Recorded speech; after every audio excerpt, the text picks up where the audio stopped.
Hi words, welcome to the hidden real channel. இன்றைக்கி பதிவில் நம்ம என்ன பண்ண போகிறோம்னா பீட்ரூட் அப்படிங்கிறக்கூடிய இந்த பீட்ரூட்டை பற்றி தான் நம்ம இன்றைக்கி பார்க்க போகிறோம். இதை பற்றி சில தகவல்களை நான் வியூவர்ஸோட ஷேர் பண்ணிக்கலாம் அப்படின்னு நினைக்கிறேன். அது என்ன தகவல்னால் ஒரு ஜென்ரலாக இதை பற்றி பீட்ரூட்னா என்ன, அது எப்படி இருக்குது, அது இதை பற்றியான ஒரு ஜென்ரலான ஒரு தகவலை நம்ம பண்ணிக்கலாம் அப்படின்னு. அது பீட்ரூட் அப்படிங்கிறது உலகம் ஃபுல்லாக விளைய வைக்கக்கூடிய ஒரு வெஜிடபிள்.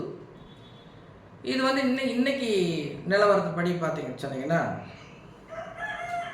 ஒரு 26,000 கோடி டன் மெட்ரிக் டன் உலகம் ஃபுல்லாக இது உற்பத்தி செய்யப்படுது. இந்த 26,000 கோடி டன் அப்படி சொல்லுங்கிற போது 26,000 கோடி டன் உற்பத்தி பண்ணுறாங்க. இதில் இது அதிகம் ப்ரொடியூஸ் பண்ணக்கூடிய கண்ட்ரியாக ரஷ்யா இருக்குது. ரஷ்யாவில் தான் மேக்ஸிமம் பண்ணுறாங்க. அங்கே 4.9 கோடி டன் பீட்ரூட் உற்பத்தி ஆகுது.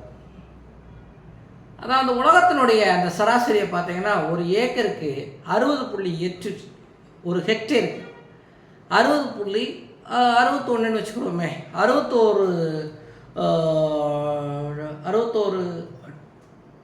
Matric ton per hectare. ஒரு ஹெக்டேரில் விளைய வச்சுன்னா இவ்வளவு வர்றதுக்கான ஆவரேஜாக சொல்லியிருக்கிறாங்க. பட் இதை நம்ம இந்தியா கூட கம்பேர் பண்ணும்போது பார்த்தீங்கன்னா இந்தியாவில் மொத்த நிலப்பரப்பில் எவ்வளோ நிலப்பரப்பில் இந்த பீட்ரூட் சாகுபடி செய்யப்படுகிறது அப்படி கேட்டிங்கன்னா 2,164 எக்ஸாக்டாக சொல்லணும்னா ஒரு 2,500 ஹெக்டேர் நிலத்தில் தான் நம்ம இந்தியாவில் பீட்ரூட்டை நம்ம கல்டிவேட் பண்ணுறோம். இது லீடிங் நம்ம தமிழ்நாட்டில் நம்ம இந்தியாவை பொறுத்தளவில் எந்த ஸ்டேட் அதிக அளவு பீட்ரூட்டை உற்பத்தி பண்ணுது அப்படின்னு கேட்டிங்கன்னா மகாராஷ்டிராவில் தான் இது அதிக அளவு உற்பத்தி பண்ணுறாங்க. இப்போ நம்ம இந்தியாவினுடைய ஆவரேஜ் ஒரு ஹெக்டேருக்கு எவ்வளவு பீட்ரூட் விளையும் அப்படின்னு சொல்லி ஒரு கணக்கு, ஒரு ஸ்டாட்டிஸ்டிக்ஸ் என்ன சொல்லுது அப்படின்னு கேட்டிங்கன்னா 16.75 17 வச்சுக்கிடுவோமே. 17 அப்படிங்கும்போது பார்த்தீங்கன்னா 17 அப்படிங்கும்போது இது உலக சராசரி. அதாவது ஒரு ஹெக்டேரில் ஒரு உலக சராசரி அப்படிங்கிறது அது 61, நமது 16.7 17 அப்படின்னு வச்சுக்குவோம். இவ்வளவு தான் அப்போ ரொம்ப பூவர் ப்ரொடக்ஷன் தான் நம்ம இந்தியாவிலையும் இருக்குது. இது எல்லா ஸ்டேட்லேயும் நம்ம இந்தியாவில் இருக்கக்கூடிய எல்லா ஸ்டேட்லேயும் அதிகமாக வரல. குறிப்பிட்டு சொல்ல வேண்டாம், மகாராஷ்டிரா லீடிங் ஸ்டேட்டாக இருக்குது. மகாராஷ்டிரா, ஹரியானா, உத்தரப்பிரதேஷ், அருணாச்சல் பிரதேஷ், அப்புறம் பார்த்திங்கன்னா கர்நாடகா, பஞ்சாப், அப்புறம் தமிழ்நாடு. இதுதான் இந்த ஸ்டேட்டுகளில் தான் இருக்குது. பட் பஞ்சாப், கர்நாடகா, தமிழ்நாடு எல்லாம் பார்த்திங்கன்னா ரொம்ப குறைந்த ஏரியாவிலேயே கொஞ்சம் குறிப்பிட்ட அளவுலேயே பண்ணப்படுது. இப்போ தமிழ்நாட்டை எடுத்துக்கிட்டோம்னு சொன்னோம்னா இது எங்கெங்கே அப்படின்னா நீலகிரி மாவட்டங்களில் தான் அதிகமாக கல்டிவேட் ஆகுது. அதை அடுத்து விட்டாச்சுன்னா சில பாக்கெட்ஸ் ஆஃப் திருப்பூரில் கொஞ்சம் இருக்குது. கம்பம் பள்ளத்தாக்கு ஏரியாவில் இது இருக்குது. இப்படி தான் இதான். மற்றபடி மற்ற இடங்கள்லாம் இது தமிழ்நாட்டில் வளர்ந்தாலும் கூட கொஞ்சம் ரொம்ப கம்மியாக தான் வருது. இது கன்சம்ஷன் பார்த்தீங்கன்னு வச்சுங்க, மக்கள் விரும்பி சாப்பிட்றாங்க. எவ்வளோ பேர் விரும்பி சாப்பிட்றோன்னா இது கொஞ்சம் அவ்வளவு டிமாண்ட் இல்லாத ஒரு வெஜிடபிள்ஸ் தான் இப்போ இருக்கு. இதில் முக்கியமான வெரைட்டி என்ன, கிரிம்சன் குளோப் அப்படிங்கிறது ஒரு வெரைட்டி. கிரிம்சன் குளோப் அப்படின்னு சொல்கிறது ஒரு வெரைட்டி. அதுக்கடுத்து பார்த்தீங்கன்னா டெட்ராய்ட் டார்க் ரெட் அப்படின்னு சொல்லக்கூடிய ஒரு வெரைட்டி. இந்த பாருங்கள், இப்போ டார்க் ரெட்னா இந்த மாதிரி ஒன்றா இருக்கும். இது இன்னும் இதை கூட நல்ல டார்க்காக, இப்போ இது கூட கொஞ்சம் ஒயிட் பேச்சஸ் இருக்குது. அப்புறம் ரெட் பால், இது கிரிம்சன் குளோபுக்கு கூட வெரைட்டியை சேர்ந்தது ஆல்மோஸ்ட். இது டெட்ராய்ட் டார்க் ரெட் அப்படிங்கிறது நல்ல ரத்த கலரில் இருக்கும். அப்புறம் ரெட் பால் அப்படிங்கிறது இந்த 3 வெரைட்டி தான் பாப்புலர் வெரைட்டி வேணும். ஸோ இந்த பீட்ரூட்டை பொறுத்தளவு பார்த்தீங்க சொல்லணும்னு சொன்னாங்க, ஃபர்தராக சொல்ல அப்படின்னு கேட்டிங்கன்னா என்னன்னா இது பாக்கெட் ஆஃப் நியூட்ரியன்ட் அப்படின்னு சொல்லுவாங்க. பாக்கெட் ஆஃப் நியூட்ரியண்ட்டா இது நிறைய நியூட்ரியன்ட் இதில் இருக்குது.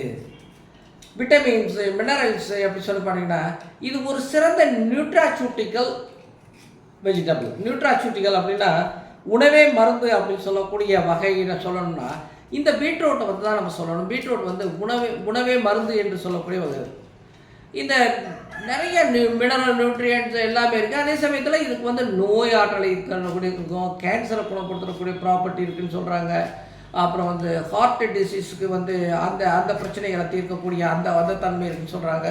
ஸோ இப்படி வந்து ஒரு ஒரு ஒரு விலையுமே வந்து இது வந்து பெரிய அதிக அளவில் விலையெல்லாம் இது இருக்கிறதுக்கு வாய்ப்பில்லை. இது வந்து எப்படி இருக்கு கேட்டிங்கன்னா சூப்பர் மாடரேட் ரேட்டு தான் இருக்கு ஆல்வேஸ். இப்போ டிமாண்ட் அப்படிங்கிறது எப்பயாவது ஒரு வட்டம் தான் வருமே தவிர பெரும்பாலும் இது வந்து நம்ம சீப்பாக கிடைக்கக்கூடிய ஒரு வெஜிடபிள்ஸ் தான்.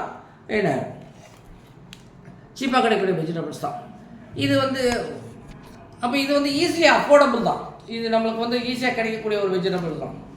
ஸோ இந்த மாதிரி ஒரு சீப்பான வெஜிடபிள்ஸு நம்மளுக்கு வந்து நம்ம இந்த டோர் ஸ்டெப்பில் கிடைக்குது. ஸோ நம்ம யூட்டிலைஸ் பண்ணிக்கணும். இதில் வந்து இது இண்டஸ்ட்ரியல். அது வந்து ஆக்சுவலி இது வந்து எப்போ இதனுடைய கல்டிவேஷன் எப்போ டொமஸ்டிகேட் பண்ணாங்க. அதாவது எல்லா தாவரமே விவசாயம் செய்கிற எல்லா தாவரமே எங்கே பண்ணுறதுல ஒரு காலத்தில் ஒயிட்லேருந்து எடுத்துகிட்டு வந்து டொமஸ்டிகேட் பண்ணோம்.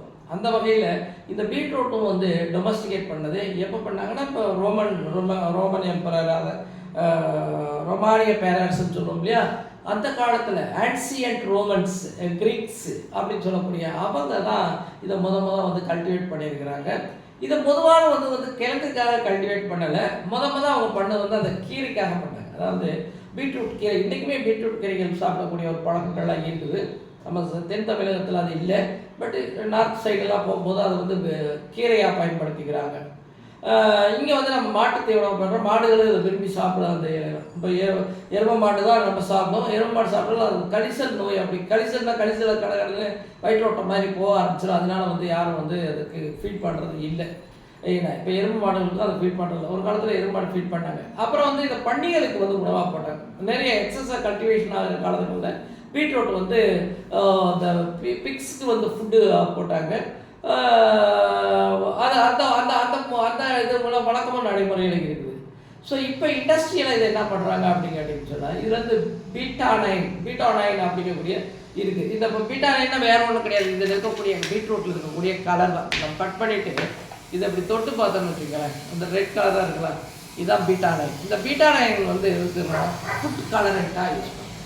அதாவது நம்ம ஃபுட் இண்டஸ்ட்ரி இருக்கு இல்லையா, உணவு தொழிற்சாலைகள் இருக்கு இல்லையா, இந்த உணவு தொழிற்சாலையில் அந்த உணவுப் பொருளுக்கு கலர் போடணும் இல்லையா, இயற்கை கலர் போடுறதுக்கு இதை பயன்படுத்தலாம்.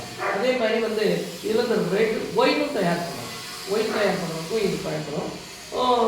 அதே மாதிரி ஒயினுக்கு வந்து கலர் கொடுக்குறதுக்கு அந்த ரெட் கலர் கொடுக்குறதுக்காகவும் இந்த பீட்ரூட்டை வந்து பயன்படுத்துகிறாங்க அப்படின்னு. பீட் சுகர் அப்படின்னு சொல்லுது. இதில் சர்க்கரை கூட நம்ம எப்படி நம்ம கரும்புலேருந்து சர்க்கரை எடுக்கிறோமோ அதே போல் பீட் சுகர் அப்படின்னு நிறைய அபரிமிதமாக விளைவிக்கிற காலங்களில் அது வந்து அதுலேருந்து வந்து எடுத்து ஜூஸ் பிழிஞ்சு அதை இது பண்ணி காய்ச்சி பண்ணிட்டோம்னா நம்மளுக்கு ஒரு சிறப்பு கிடைக்கும். அந்த சிறப்பு இருக்குது கரும்பு செய்கிற போது தான் அது இந்த ஜூஸை எடுத்து நம்ம பண்ணுறோம்ல பீட் சுகர் வந்து நம்மளுக்கு கிடைக்கும். ரெட் கலரில் ஒரு சுகர் கிடைக்கும். அருமையாக நமக்கு இப்போ தமிழ்நாட்டில் கூட நமக்கு ஏதாவது குறைந்த விலையில் சில நேரத்தில் சீப்பாக கிடைக்குது அப்படின்னு சொன்னால் நம்மளுக்கு கூட அந்த மாதிரி ஒரு எக்ஸ்பெக்ட் எடுத்து வீட்டுக்கு தேவையான அந்த சுகரை கூட நம்ம வந்து மேனுஃபேக்சர் பண்ணி வச்சுக்கலாம். அந்த வியூவர்ஸ் இந்த தகவலோட இந்த பீட்ரூட்டை பற்றியான விஷயங்களை நம்ம இன்னும் வேறு பதிவுகளை நம்ம பார்க்கலாம். அதுக்கு வேறு தகவல்களோட பீட்ரூட் சம்மந்தப்பட்டது அல்லது மற்ற இந்தியாவில் வந்து அந்த மற்ற வெஜிடபிள்ஸ் அண்டு கிரீன் வெஜிடபிள்ஸோடைய ப்ரொடக்ஷன் எப்படி இருக்குது அப்படிங்கிறத நம்ம இந்த வரக்கூடிய வீடியோஸ்லாம் பார்க்கலாம் வியூவர்ஸ். ஓகே வியூவர்ஸ், இந்த வீடியோவில் இணைந்திருந்தமைக்கு நன்றி.